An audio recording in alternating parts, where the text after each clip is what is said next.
सबैजनालाई नमस्कार। म चाहिँ आज कामदेखि रुम फर्कदैछु।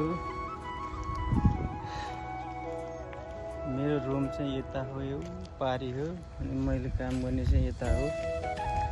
लगभग म हिँडेर त्यही हो 10 मिनट जति लाग्छ होला रुम पुग्नलाई चाहिँ। कस्तो लाग्छ भिडियो हेरेर साथ दिनु होला।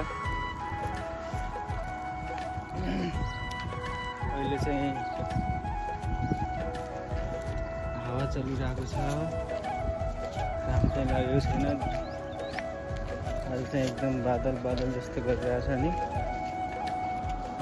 पानी पर्ने सम्भावना चाहिँ लगभग धेरै देखिन्छ। आज चाहिँ हिजो नि परिरहेको थियो पानी, आज नि पर्छ होला सायद। यो चाहिँ टोपीको रुख है त गाइस, धेरै छन्। यो पनि त्यही हो। अनि यता चाहिँ पुरा हरियाली छ, यता जङ्गल छ हल्का,